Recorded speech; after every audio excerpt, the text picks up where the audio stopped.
Right? Yep. Hello, how y'all doing out there?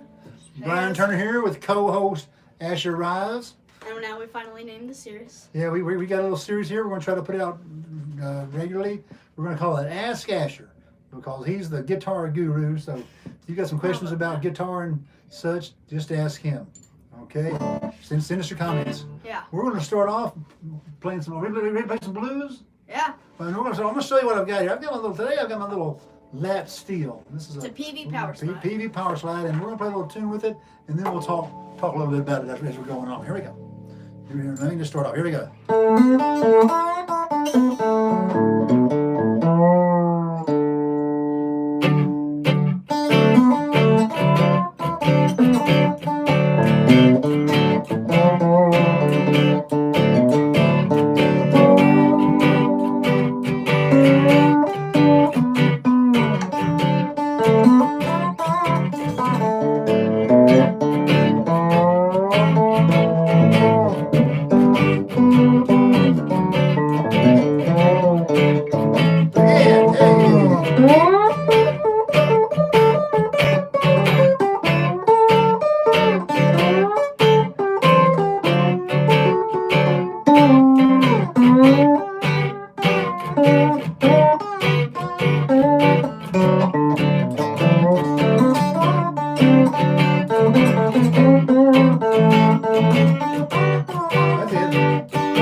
In D.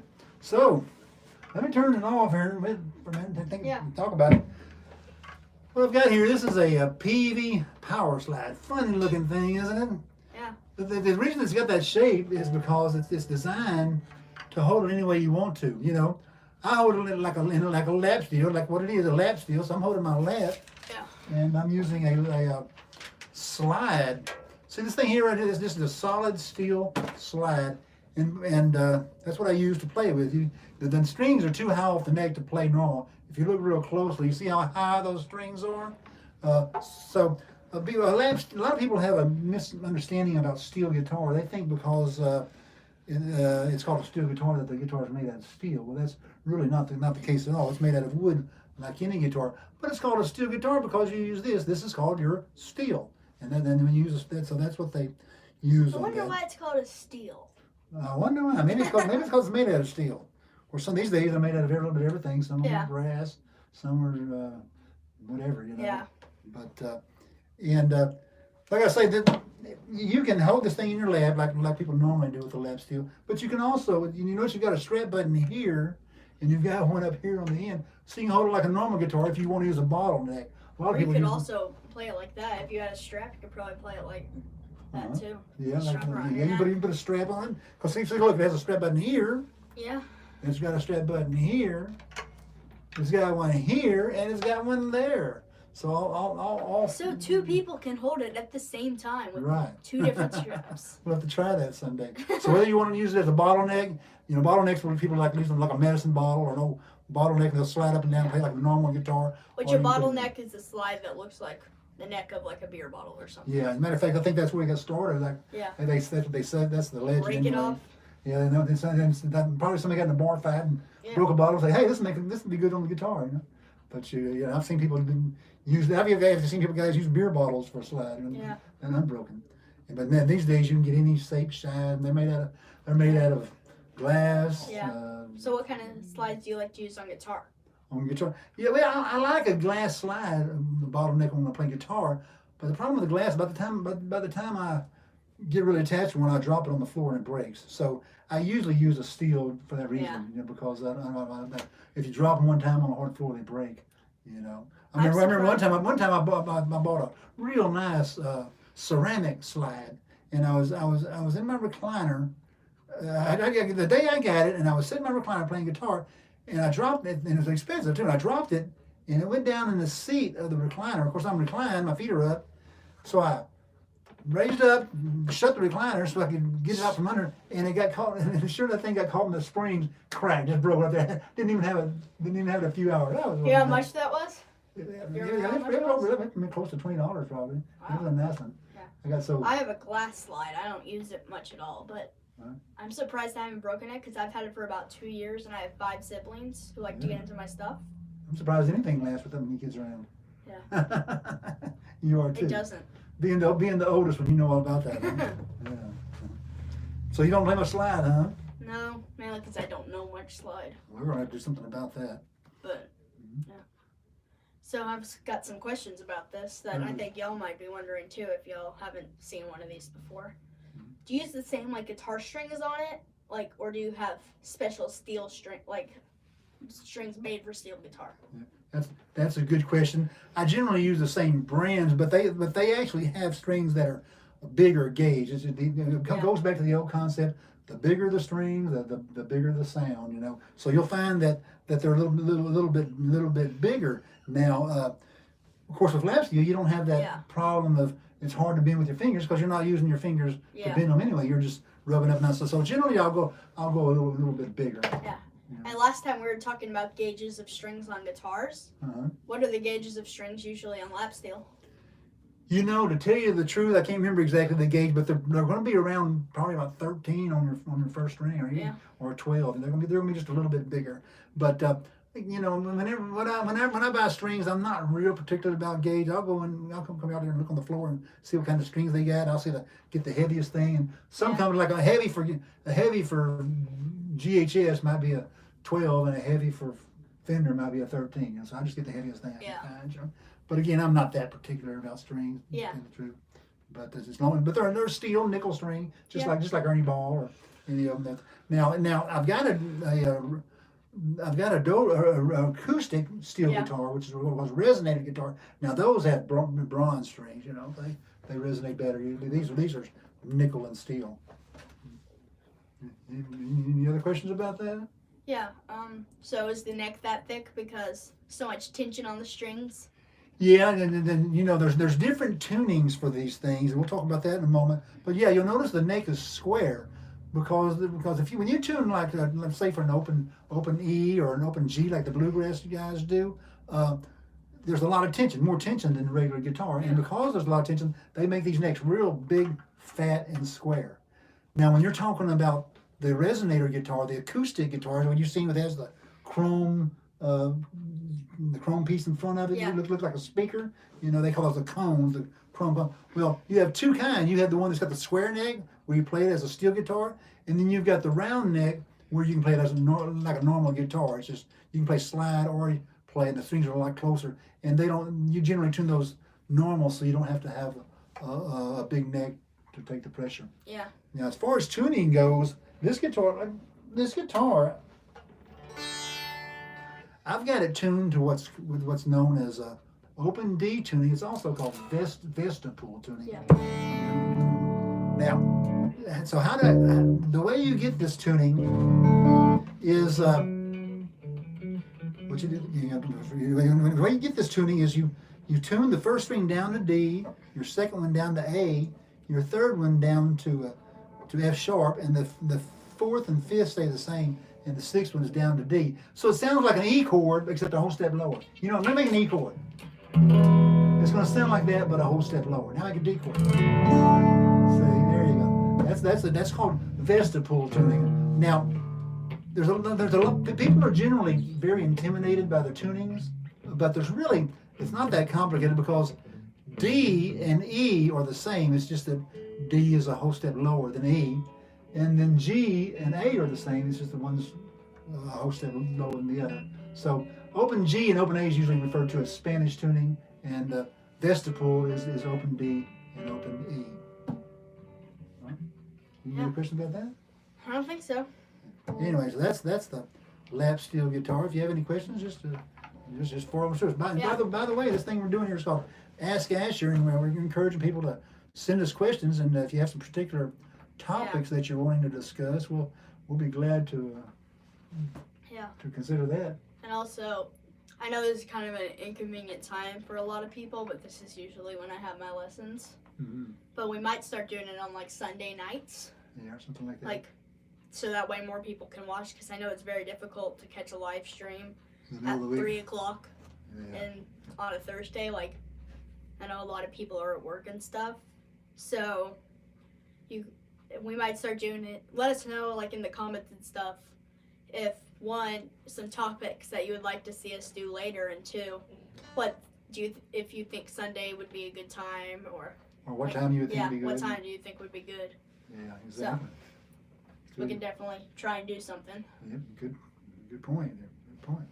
Because usually, like, I don't think anybody's watching right now, honestly. So Oh no. yeah, you can tell there's 0 on the. Oh, numbers. well, it's going to record, so they can watch it Yep. later. So, yeah. Let's talk about the other things. Okay.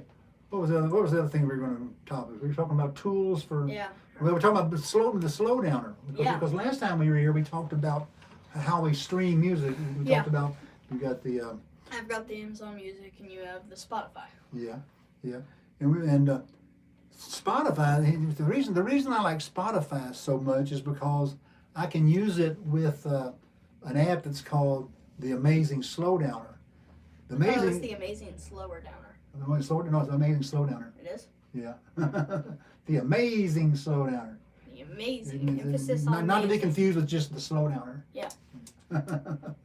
No, Amazing. but it's an app, and I think it costs it.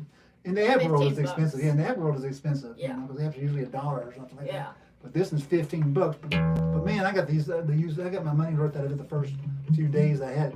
So typically, whenever let's say how I use that in Spotify. If a student walks in and says, "Hey, Brian, I want to learn this song," and I might not even heard the song before, so they'll walk in, and I'll say, "Okay, well, let's see what we got." So what I'll do is I'll pull up Spotify and I'll locate the song and I'll play it. Now, when you're in Spotify, what I can do is I can save the song to a playlist. So I'll have a playlist called Students or something like that, and I'll save that song to the playlist, and then I'll open up the slowdown. Now, when you're in the slowdowner, you can open up anything that's in Spotify that's on your playlist. So what I'll do is I'll open up that slowdowner, and then I can say if I just want to learn the intro to I don't know, Day Trip or whatever. I can isolate that. There you go, something like that.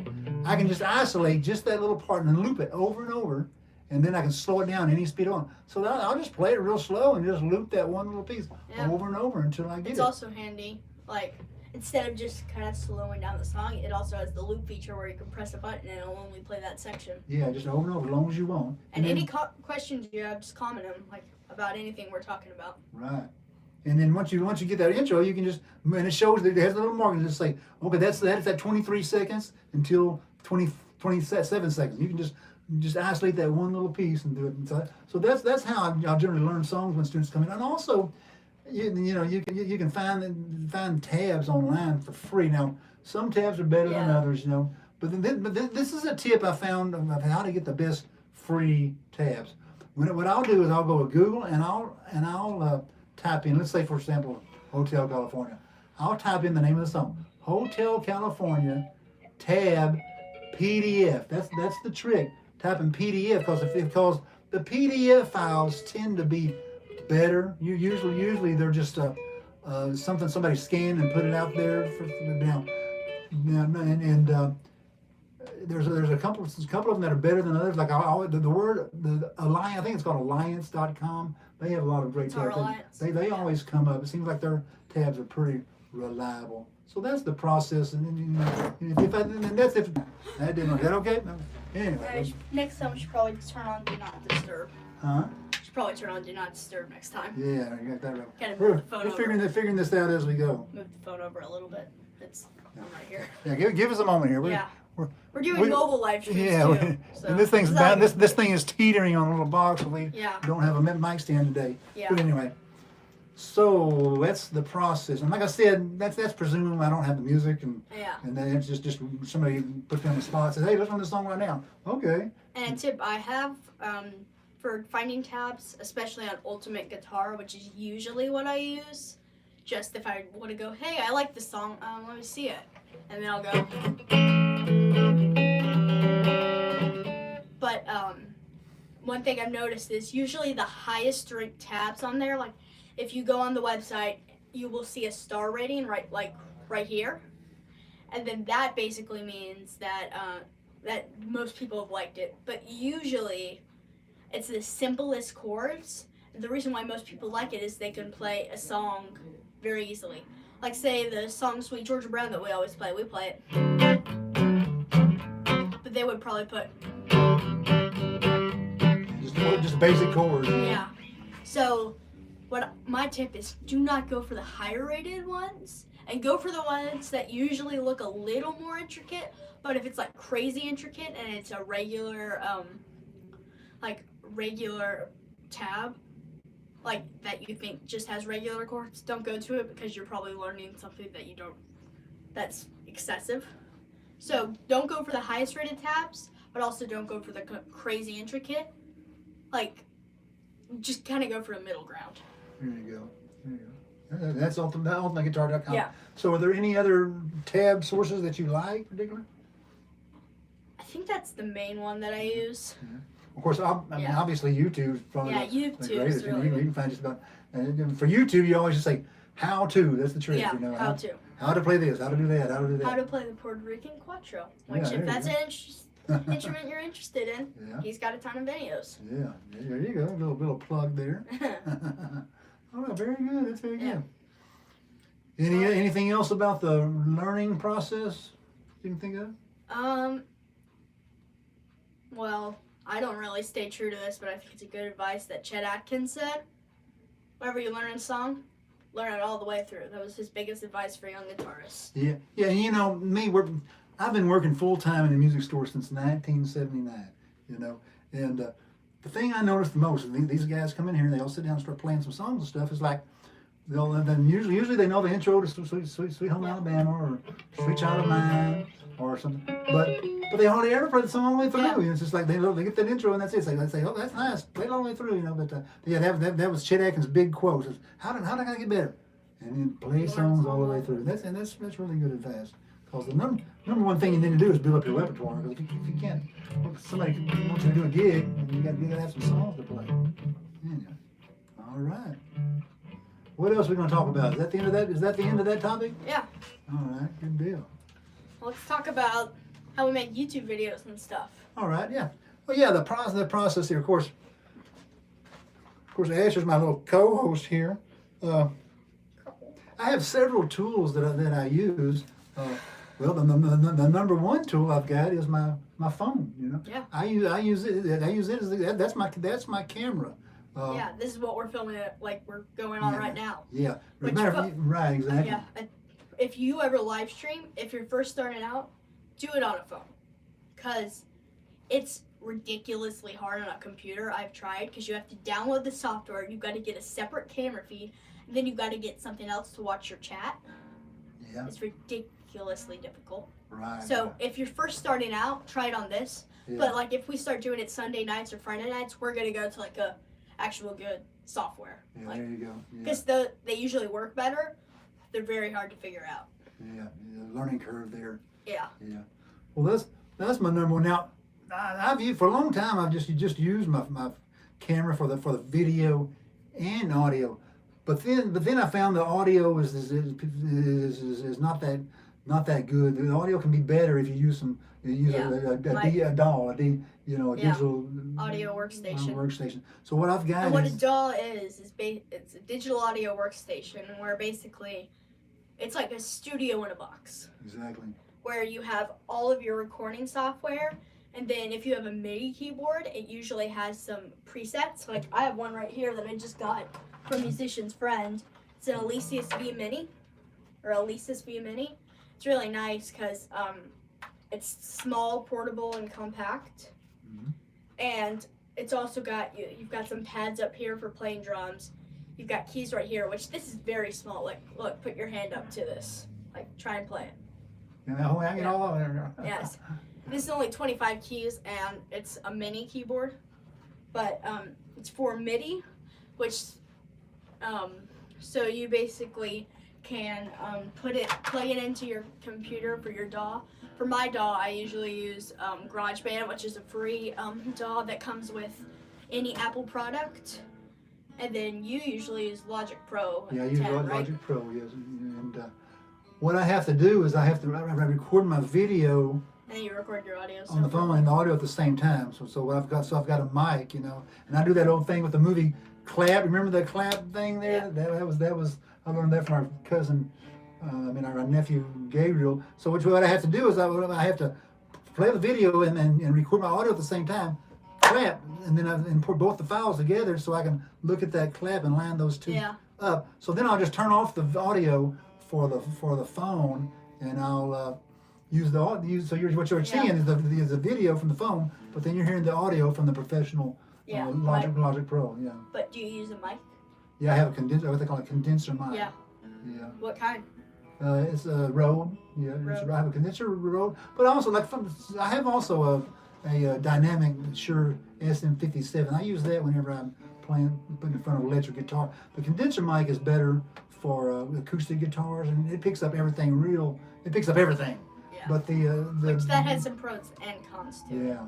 Please excuse the noise around us. We are in a music store. There's someone playing out there. Humble Music Center, right there. Police is coming, moving down. Yeah, But that's Gene out there working on guitars. He works on them day and night. Yeah, but anyway. And in between. Yeah, exactly. But so, what's your process for making a video? Process for making a video? Yeah, like, what do you think of when, like, what's your process? Like the thought, and then the video, and then. I'm always thinking about this little Friday freebies things I'm doing, and I try to get something for everybody. The problem I have with all my subscribers is I'm not sure who likes what, you know, because some of them are beginners, some of them are intermediate, some are advanced, and a lot of them, many of them are cuatro players. Yeah. So I try to have a topic for each of them. I'll try to have something for the beginner, you know, like last week I had the little chords level 2, and then I'll try to have something for intermediate, which is usually right now is I'm doing a swing song, you know, like I try to do one swing song a week for the intermediate to the advanced, and then I do something for cuatro. So those 3 topics, and then the 4th topic is our video stream, which we're doing right now. So I've got those 4 topics, and then of course I have to. It's not only about the videos. Then I've got to get into writing out notation and some backing tracks. So what I use for backing tracks is Band in the Box. Have you ever seen Band in the Box? No. Yeah. Band in the Box is pretty cool because you can like have an automated bass player to you just type in the chords and he'll play along with you. And then I use Guitar Pro 7 for my notation, writing out notes.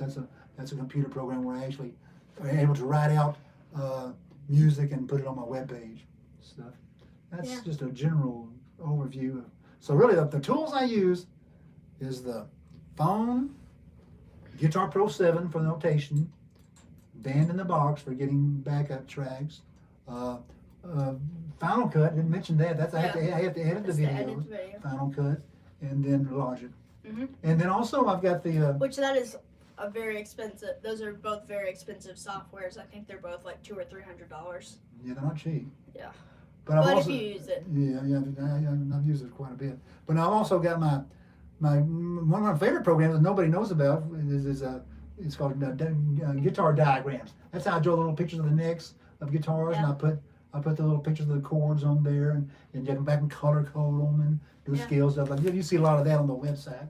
So that's pretty much the process there. All right. Yeah. That's about enough about tools, isn't it? Yeah. All right. So, are we doing any gigs? Yeah. Well, we got Pioneer Days coming up, isn't it? Yeah. So what can we expect there?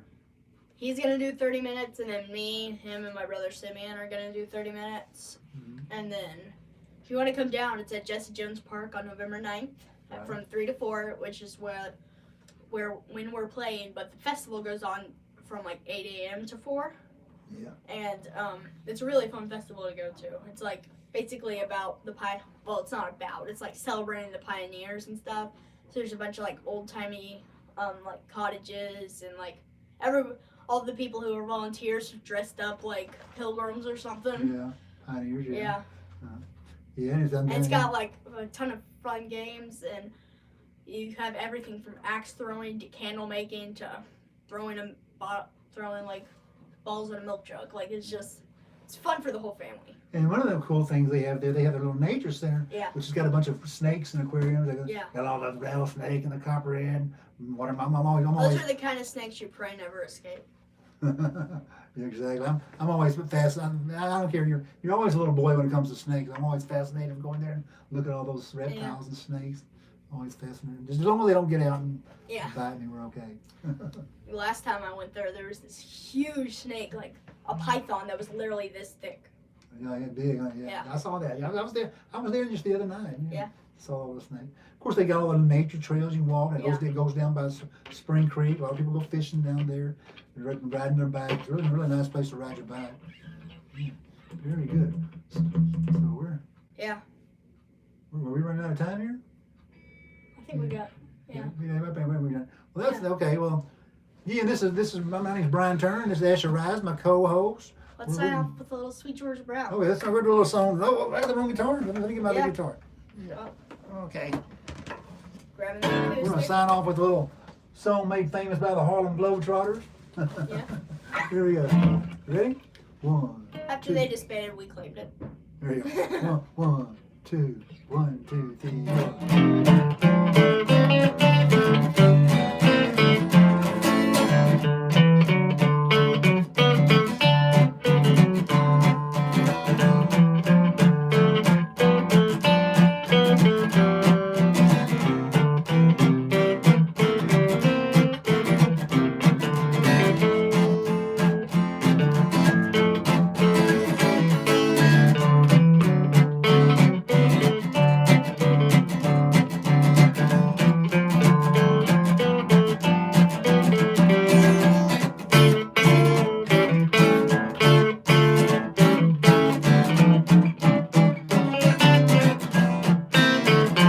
Well, no girl made has got a shade on, sweet Georgia Brown. 2 left feet, but also neat, sweet Georgia Brown. They outside, they wanna die, 'cause sweet Georgia Brown, I tell you it's fine. No, I don't lie. Miss Beth said she knocks the dead when she lands in town. Since she came, it's a shame how she cools them down. All fellas, you ain't no. All fellas, you can do. Georgia Clanger, Johnny Nicholas, Georgia Brown, get it.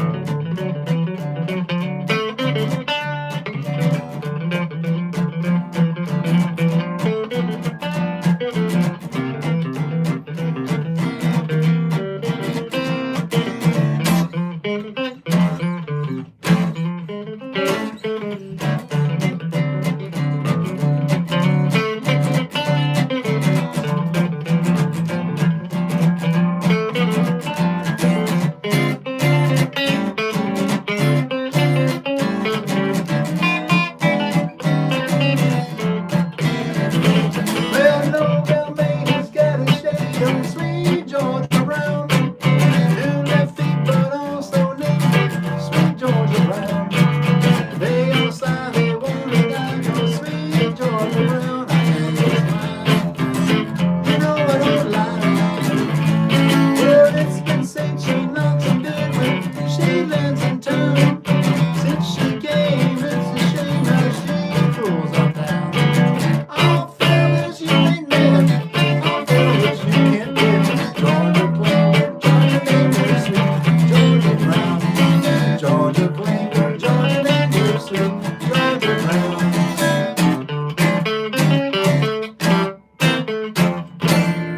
There we go. Yeah. Ask Asher, y'all. Number 3, number 4 coming soon. And remember to leave in the comments what you want to see us talk about next time and what time would be good for you, because we're thinking about doing it on Sunday nights. And There you go. That's right. Ask Asher. Goodbye.